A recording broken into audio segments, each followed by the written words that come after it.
کو، فاقہ کشی کو، غربت کو، بے روزگاری کو کبھی میں نے اپنی زندگی میں نہیں دیکھا. اور پھر یہ لاک ڈاؤن کی وجہ سے جتنے ہمارے مائیگرنٹ لیبررز ہیں جو خاص طور سے بہار،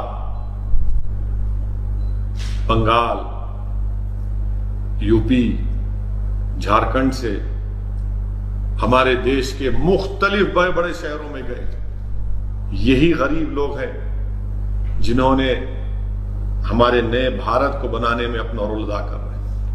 افسوس ہوتا ہے کہ سی ایم آئی کی رپورٹ یہ بتاتی ہے کہ لاک ڈاؤن کی ان پلانڈ ان کانسٹیٹیوشنل لاک ڈاؤن کی وجہ سے 12 کروڑ نوکریاں چلی گئی، جس میں سے 4 کروڑ تو صرف یہ مائیگرنٹ لیبررز ہیں. ان کی کیفیت دیکھیے.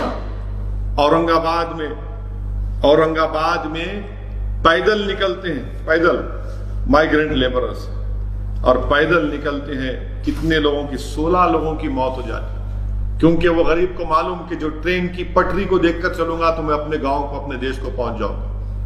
اس کو نیشنل ہائی وے سے مطلب نہیں ہے، وہ صرف ٹرین کی پٹری کو، ٹریک کو دیکھ کر سمجھتا ہے کہ مجھے اس طرف جانا ہے.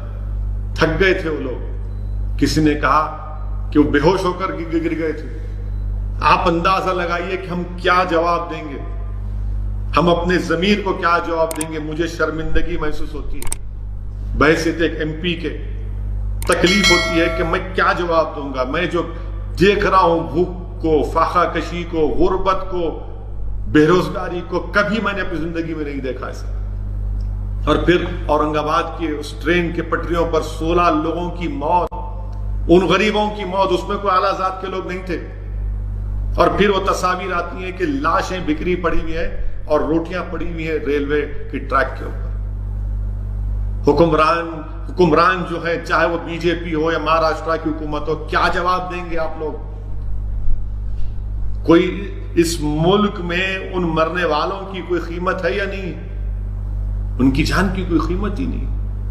صرف ایک بیان آ گیا وزیر اعظم کا اور ریلوے منسٹر کا کہ افسوس ہوا، مگر جن کے گھر پر یہ لاشیں گئی ہوں گی یا جن کو خبر ملی ہوگی کہ جس عورت کو معلوم ہوا ہوگا کہ میرا پتی مر گیا، جو بیٹا یتیم ہوا ہوگا، جس کی ماں کی کوکھ اجڑ گئی ہوگی، کیا جواب دیں گے ان کو؟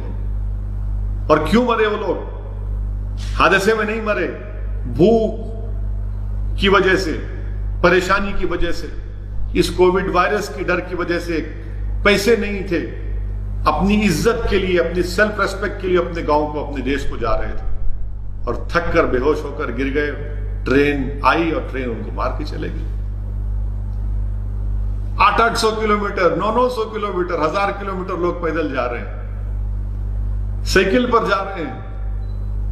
آپ اندازہ لگائیے، کوئی دنیا کی بہترین سے بہترین سائیکل ریس میں بھی کوئی اتنا لمبا سفر کوئی نہیں کرے گا، مگر اب جانا ہے ان کو. اتنے لوگ بھوکے ہیں، یہ سرکار کچھ نہیں کر رہی. ٹرین میں بھی جا رہی ہے تو ٹرین کا ٹکٹ پوچھ رہے ہیں. 1-2 ٹرین گئے، اب تک ٹرین بھی رکنے والی ہے. کرناٹکا میں کہا کہ نہیں مت بھیجو ان لوگوں کو، ان کو رہنے دو یہاں پر. بھائی یہ انسان ہے، اس دیش میں سمویدھان ہے، آئین ہے، کانسٹیٹیوشن ہے، رائٹ ٹو لائف کے خلاف ہے، پرسنل لبرٹی کے خلاف ہے. کیا کر رہی سرکار ان مزدوروں کے بارے میں، مائیگرنٹ لیبررز کے بارے میں؟ اتنی ٹرین چلائیں گے فلاں، ارے بھائی لے کے کیوں نہیں جا رہے پھر آپ نے ہر اسٹیٹ گورنمنٹ کو آپ بولنا تھا کہ ہم یہ دے رہے ہیں آپ کو، یہ پبلک ڈسٹریبیوشن سسٹم سے ہم آپ کو چاول دے رہے ہیں، گیہوں دے رہے ہیں، بانٹی ان لوگوں کو. کچھ نہیں. ملینوں ٹن پڑا ہوا ہے. اور اتنے بڑی تعداد میں یہ مزدور جو بہار، بنگال کے، آپ کے اتر پردیش کے آئے ہیں، ممبئی میں پھنسے ہوئے ہیں. اس کا کوئی حکومت کے پاس کوئی جواب ہی نہیں ہے، نہ ان کے پاس کچھ ہے. انڈسٹری کے لوگ بولتے ہیں کہ نہیں ان کو واپس مت بھیجو، کمپنی شروع ہوگی دوبارہ. یہ سلیوری ہے، اور یہ سلیوری ہمارے آئین کے آرٹیکل 23 کے خلاف ہے. کیا ہم کو ٹریٹمنٹ کر رہے ہیں؟ مجھے نہیں لگتا کہ یہ لوگ پھر واپس آئیں گے. جس طریقے سے ہم نے ان سے سلوک کیا، کم سے کم تلنگانہ کی حد تک یہاں کی حکومت نے ان کو امداد دی، ان کی کچھ مدد کی، یہاں پر ان کو کچھ کام دیا، کھانا پہنچایا تھوڑا